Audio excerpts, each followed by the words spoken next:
वैसे तो भारत में एक से बढ़कर एक ठगों का इतिहास रहा है, लेकिन भारत के बिहार में एक ऐसा ठग हुआ जिसके नाम से लेके मौत के तारीख तक सब कुछ नकली था। कभी उसने फॉल्स सिग्नेचर करके देश के कई ऐतिहासिक स्मारक बेच दिए, तो कभी फर्जी बैंक ड्राफ्ट, नकली रेलवे बुकिंग रिसिप्ट और जाली जमीन के डॉक्यूमेंट्स के जरिए लाखों रुपए काला कमाई किया। वो कभी फाइनेंस मिनिस्टर का पर्सनल असिस्टेंट बनकर, तो कभी कोई सरकारी अफसर बनकर लोगों को चूना लगा देता। वो इतना बड़ा चालबाज था कि बड़ा से बड़ा बिजनेसमैन उसकी बातों में फंस जाता और पैसे का सूटकेस खुद अपने हाथों उसके नाम कर देता। उसकी ठगी का प्लान इतना जबरदस्त होता था कि व्यापारी हो, नेता हो, पुलिस हो या कोई फॉरेनर हो या कोई प्रोस्टिट्यूट ही क्यों ना हो, सब उसके झांसे में आकर अपना पैसा गवा बैठते। जब वो जेल के बाहर रहता तो देश भर का पुलिस उसके तलाश में पागल रहता, और जब वो जेल के अंदर रहता तब जेल का पूरा सिस्टम उसकी चालाकी के आगे घुटने टेकता। कभी बीमारी का बहाना बनाकर और कभी जेल के अफसर्स को चकमा देकर वो जेल से बार बार ऐसे फरार हो जाता कि जैसे मानो कि वो वहाँ छुट्टी मनाने आया था। वो इतना शातिर था कि एक बार जेल में बैठे बैठे ही पुलिस वालों से ही अपने खेत का खुदाई करवा चुका था ताकि उसकी पत्नी फसल बो सके। देश के पहले प्रेसिडेंट डॉक्टर राजेंद्र प्रसाद और वो ठग एक ही जगह से ताल्लुक रखते थे। दोनों ने एक ही जगह से पढ़ाई किया था, लेकिन एक देश का गौरव बना और दूसरा इस सदी का सबसे बड़ा ठग। उस ठग के फ्रॉड का अंदाज इतना अनोखा था कि उसके किरदार से इंस्पायर होकर अमिताभ बच्चन का मिस्टर नटवरलाल, अभिषेक बच्चन और रानी मुखर्जी की बंटी और बबली, इमरान हाशमी का राजा नटवरलाल जैसा मूवी बना। तो आइए जानते हैं दुनिया का सबसे बड़ा ठग नटवरलाल का पूरा कहानी, जिसने भारत के ताजमहल को 3 बार, लाल किला को 2 बार और भारत के संसद भवन और राष्ट्रपति भवन को एक बार बेच डाला था। नटवरलाल का असली नाम मिथिलेश कुमार श्रीवास्तव था। मिथिलेश का जन्म साल 1912 में बिहार के सिवान के जीरादेई के रुइया बगरा गांव में हुआ था। उसके पिता रघुनाथ प्रसाद गांव के बहुत बड़े जमींदार और गवर्नमेंट एम्प्लॉय थे, इसीलिए घर में कभी पैसों की कमी नहीं हुई और वो चाहते थे कि उनका बेटा पढ़ लिख कर एक अच्छी नौकरी करे। लेकिन मिथिलेश का मन पढ़ाई में कम बल्कि फुटबॉल और शतरंज जैसे खेल में ज्यादा लगता था। इसके अलावा वो बचपन से ही शातिर और चालाकी भरे काम करता रहता था। जब वो थोड़ा यंग था तब एक दिन मिथिलेश का पड़ोसी सहाय ने अपना बैंक ड्राफ्ट उसे जमा करने के लिए दे दिया। जब वो बैंक पहुंचा और पड़ोसी का ड्राफ्ट जमा करवाया तब उसने देखा कि बैंक कर्मचारी उस ड्राफ्ट को वेरीफाई करने के लिए उस पे किए सिग्नेचर को मैच कर रहा था। ये सब देख के मिथिलेश के दिमाग में एक खुराफाती ख्याल आया कि अगर वो सहाय के सिग्नेचर को हूबहू कॉपी कर ले तो उसके अकाउंट से वो आसानी से पैसे निकाल सकता है। घर पहुंचने के बाद उसने सहाय के सिग्नेचर को कॉपी करने का कोशिश किया और एक ही बार में उस सिग्नेचर को एकदम हूबहू कॉपी कर लिया। इसके बाद मिथिलेश ने अपने पड़ोसी का फर्जी सिग्नेचर करके कई बार में उसके अकाउंट से 1000 रुपए निकाल लिया। क्योंकि वो आज से 80-90 साल पुरानी बात है, इसीलिए वो रकम आज के लाखों रुपए के बराबर है। लेकिन मिथिलेश का ये चोरी तब पकड़ में आ गया जब सहाय ने एक दिन बैंक पहुंचा और उसे पता चला कि उसके अकाउंट से किसी ने 1000 रुपए निकाल लिया है। ये मामला उसे समझने में देर नहीं लगा और वो सीधा मिथिलेश के घर पहुंचा और उसके पापा से उसका शिकायत कर दिया। इस बात के वजह से मिथिलेश के पापा ने उसे जमकर पीटा। इस बार वो अपने पिता से मार खाने के बाद इतना नाराज हो गया कि उसने अपना घर छोड़ा और सीधे कलकत्ता पहुंच गया। ये शहर उसके लिए बिल्कुल नया था। यहाँ ना तो उसका कोई दोस्त था, ना ही कोई रिश्तेदार। ऐसे में कुछ दिनों के अंदर ही परिस्थिति कुछ ऐसी हो गई कि उसे भूखे भी रहना पड़ा था। तभी उसने अपनी चालाकी का इस्तेमाल किया और कलकत्ता का एक नामी सेठ केशव राम के पास पहुंचा और उसने सेठ को ये यकीन दिला दिया कि वो एक क्वालिफाइड प्राइवेट ट्यूटर है और उसके दोनों बच्चों के लिए एक बेस्ट ट्यूटर साबित होगा। सेठ केशव राव उसकी बातों में आ गया और उसे 30 रुपए की मंथली सैलरी में ट्यूटर रख लिया। एक अनजान शहर में रहने और खाने की व्यवस्था हो जाने के बाद मिथिलेश ने अपने स्टडी को आगे बढ़ाने का फैसला किया। क्योंकि वो उस टाइम तक 12th तक पढ़ाई कर चुका था, इसीलिए वो कलकत्ता यूनिवर्सिटी में बैचलर ऑफ कॉमर्स में एडमिशन ले लिया। एक दिन कुछ बुक्स खरीदने के लिए उसने सेठ से एडवांस में कुछ पैसे मांगे, लेकिन सेठ ने उसे क्लियर मना कर दिया। इससे नाराज होकर उसने सेठ के बच्चे को पढ़ाना छोड़ दिया और फेक डॉक्यूमेंट्स के जरिए उसी स्कूल में टीचर का जॉब हासिल कर लिया जिसमें सेठ के बच्चे लोग पढ़ता था। इससे सेठ को बड़ा अफसोस हुआ उसने उससे माफी मांगी और हायर सैलरी देकर फिर से अपने बच्चों को पढ़ाने के लिए उसे ट्यूटर रख लिया। वो मन ही मन अपनी चालाकी पे मुस्कुरा रहा था। इसके बाद वो सेठ का इतना भरोसा जीत लिया कि उसके हर बात पे सेठ भरोसा करने लगा। इसी का फायदा उठा के मिथिलेश एक बड़ा ठगी का प्लान किया। उस सेठ का एक कपड़े का बिजनेस था और उन दिनों उस बाजार में कपड़े का बहुत कमी चल रहा था। मिथिलेश ने उसे झांसा देते हुए कहा कि उसका एक रिलेटिव बॉम्बे में एक बहुत बड़ा क्लॉथ डीलर है और वो 200 बेल्स यानी कि लगभग 40,000 किलो कपड़ा उन दिनों 4.5 लाख रुपए में बेच रहा है। सेठ को यह सौदा काफी फायदेमंद लगा, इसलिए वो सारे पैसे देकर अपने एक आदमी के साथ मिथिलेश को बॉम्बे भेज दिया। मिथिलेश किसी तरह उस एजेंट को डील में साथ जाने से हटाना चाहता था। ऐसे में वो उस एजेंट को पूरे रास्ते बॉम्बे अंडरवर्ल्ड और वहाँ के पुलिस के खतरनाक कारनामे को सुनाता रहा। इस कहानी से वो इतना डर गया कि होटल पहुँचने के बाद उसने मिथिलेश को सारे पैसे दे दिए और कहा कि वो डील वो अकेला ही साइन कर ले, और वो उस एजेंट को होटल में ही छोड़ के बिना कोई डील किए सारे पैसे लेकर भाग गया। और कुछ दिनों बाद वो पटना जा पहुंचा और उसने अपने पिताजी को 1 लाख रुपए दिया और कहा कि वो अब कलकत्ता का एक बड़े कंपनी का मेजर शेयर होल्डर है। कुछ दिनों बाद वो फिर से कलकत्ता चला गया और उसके आने की खबर सेठ को लग गई। दिसंबर 1937 में सेठ ने मिथिलेश से अपने पैसे निकलवाने के लिए कुछ गुंडे भेजे। पकड़े जाने पर मिथिलेश ने सेठ को झूठी कहानी सुना दी कि बॉम्बे में पुलिस उसके पीछे पड़ गया था, इसलिए उसे पैसे छोड़कर भागना पड़ा। लेकिन इस बार सेठ मिथिलेश के बातों में नहीं आया और 4 दिन के अंदर अगर पैसे नहीं लौटाए तो जान से मार देने का धमकी दिया। इस बार मिथिलेश ने बचने के लिए पुलिस का सहारा लिया और उसने कलकत्ता के बड़ा बाजार पुलिस स्टेशन में सेठ के खिलाफ कंप्लेन कर दिया और उसके काले कमाई का सारा जानकारी दे दिया। इस तरह वो ना तो सिर्फ सेठ से बड़ा रकम ठगा बल्कि उसे एक केस में भी फंसा दिया। इसके बाद उसका हौसला और भी बढ़ गया और वो इलाके के प्रोस्टिट्यूट को निशाना बनाने लगा। वो ग्राहक बनकर उनके पास जाता और उसे नकली शराब पिलाकर बेहोश कर देता और उसके बाद पैसे और ज्वेलरी लेकर वहां से 9-2-11 हो जाता। 1935 ही वो साल था जब पहली बार मिथिलेश कलकत्ता पुलिस की नजरों के सामने आया, क्योंकि उसने फेक डॉक्यूमेंट्स के जरिए मेटकॉल्फ स्ट्रीट में पड़ा करीब 9 टन सरकारी लोहा को बेच डाला था। ऐसे में पुलिस उसके पीछे हाथ धोकर पड़ गया और उसे पकड़कर जेल में बंद कर दिया। इस बार उसे 6 महीने तक जेल के अंदर रहना पड़ा, लेकिन मिथिलेश की जिंदगी में इसका कोई खास असर नहीं पड़ा। उसने ठगी को ही अपनी जिंदगी का मेन मकसद बना लिया था और जल्दी ही उसे आगे चलकर एक ऐसा नाम मिलने वाला था जो ठगी की दुनिया में एक मुहावरा बन के रह गया। 1940s में क्लॉथ मार्केट में टेक्सटाइल गुड्स की भारी कमी चल रही थी। मिथिलेश ने अपना एक गुजराती साथी नटवर लाल के साथ मिलकर इसी का फायदा उठाने का प्लानिंग किया। दोनों ने अपने आप को बॉम्बे के टेक्सटाइल्स कमिश्नर के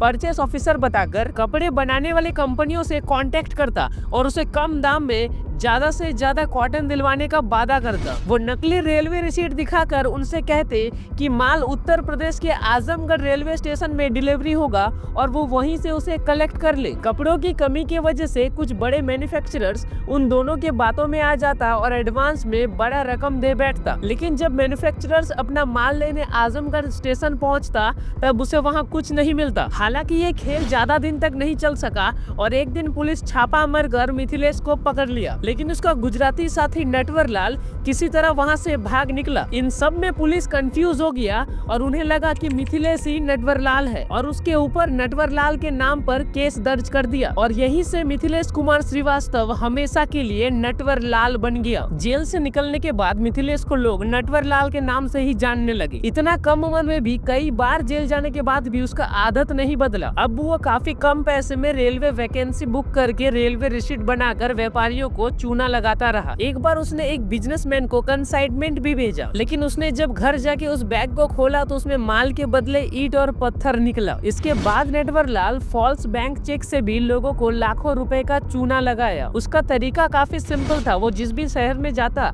वहाँ के किसी रेपुटेड बैंक में अपना खाता खुलवाता, फिर ज्वेलरी शॉप में कम दाम की चीजें जेन्युइन चेक से खरीद कर उन दुकानदारों का भरोसा जीत लेता। इस तरह वो अपना जाल बुन लेता। उसके बाद अपने अकाउंट से सारे पैसे निकलकर ज्वेलरी शॉप से ज्यादा महंगी चीजें खरीदता और उनको बाउंस होने वाला चेक से पेमेंट कर देता। जब दुकानदार उस चेक को लेकर बैंक पहुंचता तब उसे पता चलता कि वो जिस बंदे का चेक लेकर आया है उसका अकाउंट पूरी तरीके से खाली है। इस तरीके से जब तक उन लोगों को नटवरलाल के इस चालाकी के बारे में पता चलता तब तक नटवरलाल अपना सारा पैसा और ज्वेलरी लेकर वहां से चंपट हो जाता था। इस तरीके से कई लोगों को चूना लगाने के बाद नटवरलाल उत्तर प्रदेश के मुजफ्फरपुर में पहुंचा। यहाँ पे वो लोगों को बम्बई का एक बड़ा बिजनेसमैन लक्ष्मी नारायण बताकर लोगों को ठगना शुरू कर दिया। उसने यहाँ पर एक शुगर कंपनी के मैनेजर एलन मित्तल से खांडसारी 82,000 का चीनी खरीदने का डील किया और उसे एक बॉम्बे के एड्रेस में भेजने को कहा। भरोसा जीतने के लिए उसने 4,000 रुपए एडवांस भी दिए,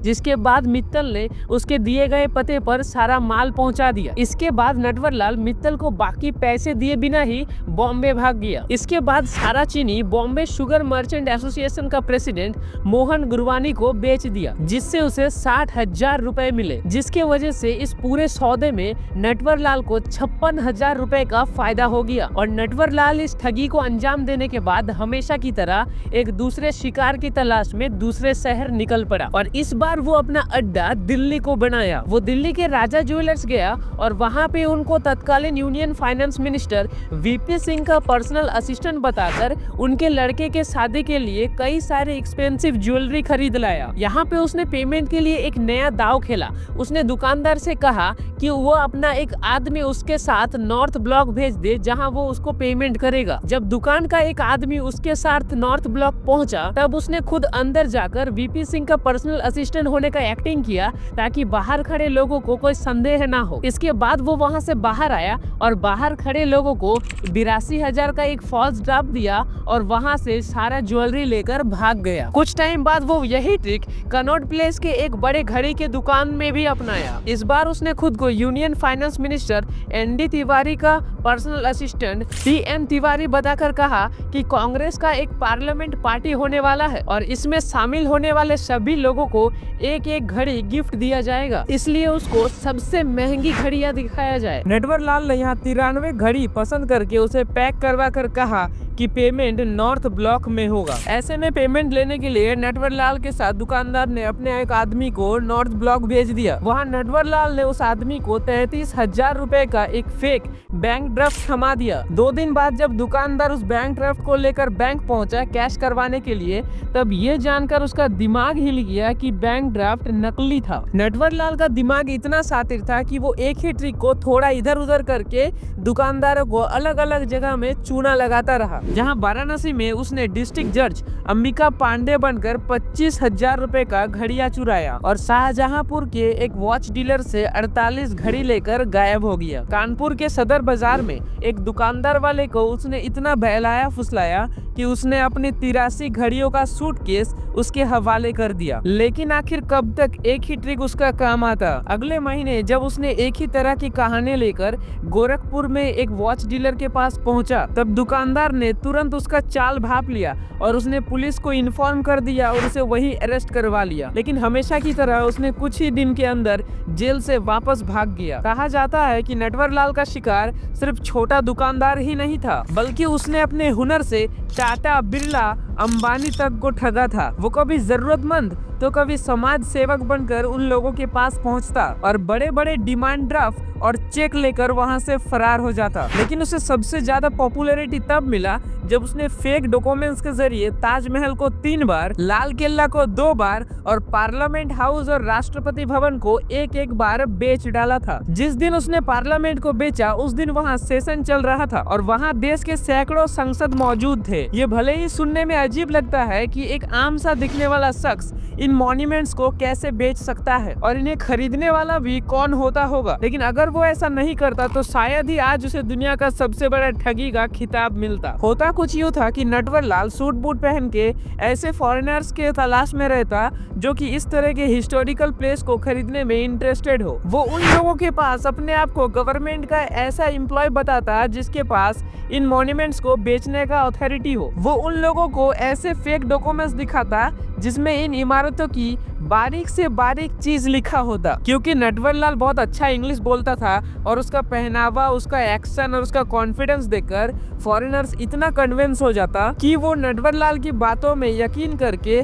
लाखों रुपए देके इन मॉन्यूमेंट्स को खरीद लेता। इसी तरीके का कुछ लैंड एग्रीमेंट के कागजात पर उस टाइम का प्रेसिडेंट डॉक्टर राजेंद्र प्रसाद का एकदम डुप्लीकेट सिग्नेचर करके पार्लियामेंट और प्रेसिडेंट हाउस को भी बेच डाला था। जब वो फॉरेन बायर्स अपने खरीदे हुए मॉन्यूमेंट पर हक जताने के लिए वहां पहुंचते और उन्हें अपने साथ ठगी होने का पता चलता, तब तक नटवरलाल सारे पैसे लेकर वहां से रफू चक्कर हो जाता। नटवरलाल हर जगह अपने आप को अलग अलग नाम से इंट्रोड्यूस करता था। पुलिस रिकॉर्ड के मुताबिक उसका करीब 52 अलग अलग नाम थे। वो लोगों से ठगी करने के दौरान अपने एड्रेस के बदले देश के राष्ट्रपति से लेकर अलग अलग स्टेट के मुख्यमंत्रियों का एड्रेस भी दिया करता था। एक बार जब पुलिस उसके दिए एड्रेस पर रेड करने पहुंचा, तब उसे पता चला कि दरअसल वे एड्रेस उत्तर प्रदेश के चीफ मिनिस्टर का था। क्योंकि उसके काले कारनामा का संख्या काफी ज्यादा था, इसलिए देश के कई राज्यों में उसके ऊपर चोरी, ठगी और धोखाधड़ी का कई मामला दर्ज था। वो गोरखपुर, अहमदाबाद, वाराणसी और पटना जैसे दर्जनों शहर में अरेस्ट भी हुआ और उसे अलग अलग शहरों की जेल की हवा भी खानी पड़ी। लेकिन एक आध मामले को छोड़ के वो हर बार जेल से भाग निकला। एक बार कोर्ट में पेशी के बाद जब पटना पुलिस उसे वापस जेल में ले जा रहा था, तो उसने पुलिस वाले को एक इमोशनल कहानी सुनाया और रास्ते में अपने पत्नी से मिलने के बहाने एक घर में घुस गया और वो उस घर में घुस के दूसरी तरफ से बाहर निकल गया और पटना पुलिस उस घर के बाहर खड़ा ही रहा। नटवरलाल सिर्फ ठगी में ही नहीं बल्कि जेल से भागने में भी मास्टर था। वो अपने शातिर दिमाग का इस्तेमाल करके 8 बार जेल से फरार हुआ था। मार्च 1956 में जब वो मेरठ में अरेस्ट हुआ, तब उसके ऊपर 35 केस चल रहा था। 10 महीने बाद उसे मेरठ से लखनऊ के जेल में शिफ्ट कर दिया गया और जल्द ही उसने अपनी चिकनी चुपड़ी बातों से यहाँ के जेलर का विश्वास जीत लिया। एक दिन उसने जेलर से कहा कि अगर वो इसे यहाँ से भागने में मदद करे तो उसे हैंड टू हैंड 5 लाख रुपए देगा। जेलर इस बात से सहमत हो गया। इसके बाद नटवरलाल का एक आदमी एक बॉक्स लेके जेलर के पास पहुंचा और जब उस बॉक्स को जेलर ने खोला तो उसने देखा कि इस बॉक्स के अंदर नोटों की गड्डी लाइन से लगा हुआ था। लालच में आके जेलर ने नटवरलाल के बैरक में पुलिस सुपरिटेंडेंट का वर्दी भेज दिया। इसके बाद नटवरलाल उस वर्दी को पहनकर मूंछों को ताव देते हुए बड़े इत्मीनान से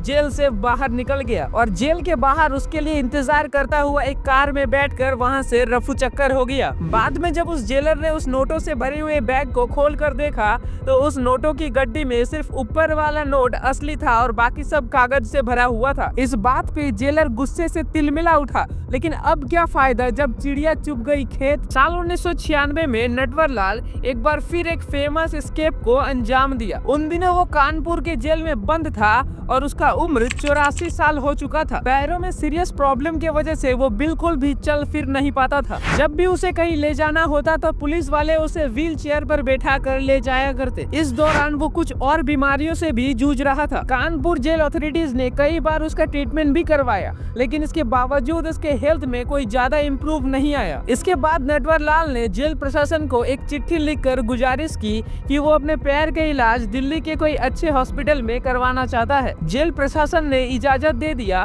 और 2 पुलिस वाला नटवरलाल को लेकर ट्रेन से होते हुए दिल्ली रेलवे स्टेशन में पहुंचा। क्योंकि वो चल फिर नहीं सकता था, इसलिए उसे ट्रेन से उतारकर व्हील चेयर में बैठाकर रेलवे स्टेशन के एग्जिट पॉइंट पे पहुंचाया गया। इसके बाद एक पुलिस वाला व्हील चेयर को जमा करवाने चला गया और एक पुलिस वाला नटवरलाल के पास खड़ा रहा। मौका देखकर नटवरलाल ने उस पुलिस वाले से कहा कि मुझे चाय पीने का बहुत ज्यादा मन कर रहा है, प्लीज मुझे एक कप चाय पिला दो। पहले तो पुलिस वाले ने मना किया, लेकिन बार बार कहने पर पुलिस वाले ने यह सोचा कि ये तो चल फिर भी नहीं सकता है, इसलिए पुलिस वाला चाय लाने चला गया। लेकिन जब वो चाय लेकर वापस लौटा तब उसका होश उड़ गया, क्योंकि उसने देखा कि नटवरलाल वहां से गायब हो चुका था। चारों तरफ उसका खूब खोज किया गया, लेकिन नटवरलाल का कोई सुराग नहीं मिला। दोनों पुलिस वाले हैरान थे कि जो शख्स कुछ मिनट पहले व्हील चेयर से हिल नहीं पा रहा था वो अचानक कहां गायब हो गया। नटवरलाल ने अपनी जिंदगी में सैकड़ों फ्रॉड किया था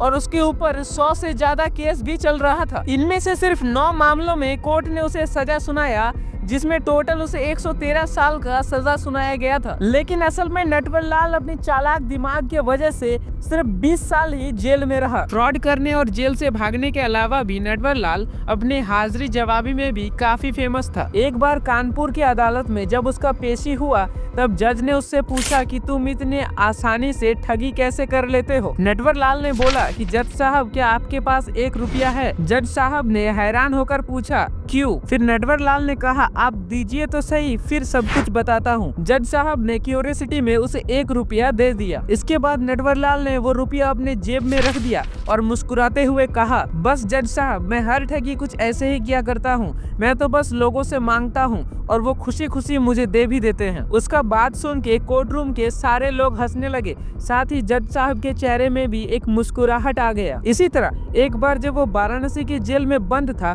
तब इंडिया टीवी के एक रिपोर्टर ने उसका 2 घंटे का इंटरव्यू लिया। रिपोर्टर ने नटवर लाल से पूछा कि आप इस बार कैसे पकड़े गए। नटवर लाल ने कहा कि इस बार भी मुझे पूरा कॉन्फिडेंस था कि मैं नहीं पकड़ा जाऊंगा, लेकिन भगवान की मर्जी शायद कुछ और था। आगे जब रिपोर्टर ने उससे पूछा कि क्या आप भगवान पे विश्वास करते हैं, नटवर लाल ने कहा हाँ, जब भी मैं कोई मुसीबत में रहता हूँ तो भगवान का नाम करता हूँ और भगवान खुद मुझे आकर हेल्प करते हैं। आगे रिपोर्टर ने पूछा कि आप हर बार आखिर जेल से कैसे भाग जाते हैं। इस बार नटवर लाल बोला मैं कभी जेल से भागता नहीं हूँ, बल्कि पुलिस वाला खुद मेरे लिए गेट खोल देता है और कहता है कि आप यहाँ से चले जाइए। आगे रिपोर्टर ने पूछा क्या आप अपने ऊपर बनी अमिताभ बच्चन की फिल्म नटवर लाल देखी है। इस बार नटवर लाल को हंसी आ गई और वो हंसते हुए बोला जब फिल्म का असली हीरो मैं ही हूँ तो भला अपनी ही कहानी में क्यों देखने जाऊँ। लेकिन हाँ, मैं इस फिल्म के डायरेक्टर और प्रोड्यूसर के ऊपर डेफिमेशन का एक केस जरूर करूंगा, क्योंकि उन्होंने इसे बनाने से पहले मेरा परमिशन नहीं लिया। नटवर लाल एक बार लखनऊ के सेंट्रल जेल में बंद था। उसकी पत्नी उसे हर एक सप्ताह एक लेटर लिखा करती जिसमें वो पैसे न होने की वजह से खेत में जुताई करने का समस्या के बारे में लिखा करती, लेकिन नटवर लाल किसी भी खत का जवाब नहीं देता था। जेल के नियम अनुसार जब भी नटवर लाल के लिए कोई चिट्ठी आता तो पहले जेल एडमिनिस्ट्रेशन उसे पढ़ता था, फिर उसे नटवर लाल को दिया जाता था। ये सिलसिला 7-8 महीने तक चला। नटवर लाल की पत्नी उसे 17-18 चिट्ठी भेज चुका था, लेकिन उसने एक भी चिट्ठी का कोई जवाब नहीं दिया था। जेलर को ये बात बड़ा अजीब लगा और अगली बार जब नटवर लाल की पत्नी का एक चिट्ठी आया तब जेलर खुद वो चिट्ठी नटवर लाल के पास पहुंचाया और नटवर लाल से कहा कि तुम्हारी पत्नी बार बार खेत ना जोत पाने के समस्या के बारे में लिख रहा है, लेकिन तुम इसका जवाब क्यों नहीं दे रहे हो। नटवर लाल मुस्कुराया और बोला ठीक है साहब, अगर आप बोल रहे हैं तो इस बार जवाब जरूर दूंगा। इसके बाद नटवर लाल ने पत्नी के लिए एक खत लिख दिया, लेकिन जब जेलर ने वो खत पढ़ा तब उसका होश उड़ गया। उस चिट्ठी में नटवर लाल अपनी पत्नी को लिखा था तुम परेशान मत होना, मैं जल्दी ही जेल से बाहर आ जाऊंगा। अगर पैसे की जरूरत हो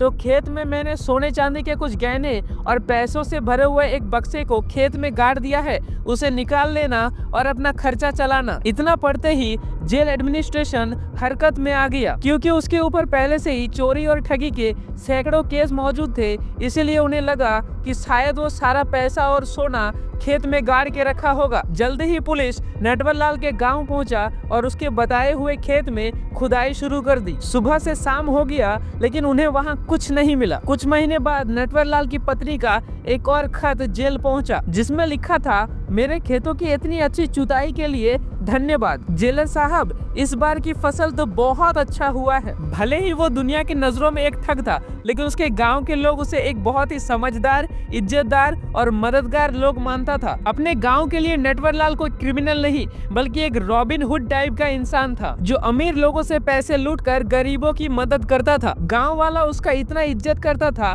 कि जब एक रिपोर्टर उसका इंफॉर्मेशन लेने के लिए उसके गांव पहुंचा तब एक आदमी ने उस रिपोर्टर से कहा कि भाई साहब, आप उनका नाम थोड़ा इज्जत से लीजिए और उन्हें नटवर लाल नहीं मिस्टर नटवर लाल कहिए। नटवर लाल के गांव वाले के अनुसार वो आखिरी बार 3 गाड़ियों के साथ गांव आया था। तब उसने एक बड़ा टेंट लगवाकर पूरे गांव वाले के लिए एक भंडारा करवाया था और लौटते वक्त हर एक व्यक्ति को 100-100 रुपए दिया था। उस वक्त 100 रुपए भी एक बहुत बड़ा अमाउंट था। इसके बाद फिर नटवर लाल कभी अपने गांव वापस नहीं आया और न्यू दिल्ली रेलवे स्टेशन से भागने के बाद पुलिस के हाथ भी नहीं आ सका। इसके बाद नटवर लाल का नाम सुर्खियों में तब आया जब साल 2009 में नटवर लाल के वकील ने कोर्ट में अर्जी दिया कि साल 2009 में 25 जुलाई को नटवर लाल का मौत हो चुका है। लेकिन फिर कोर्ट ने जब इस बात के लिए जांच किया और वेरिफिकेशन के लिए उसके भाई गंगा प्रसाद को बुलाया, तब उन्होंने कोर्ट में एक चौंका देने वाला बयान दिया कि आप किस नटवर लाल के बारे में बात कर रहे हैं, हमारा भाई तो साल 1996 में ही मर चुका है। जब वो नई दिल्ली रेलवे स्टेशन से भागकर रांची पहुंचा था,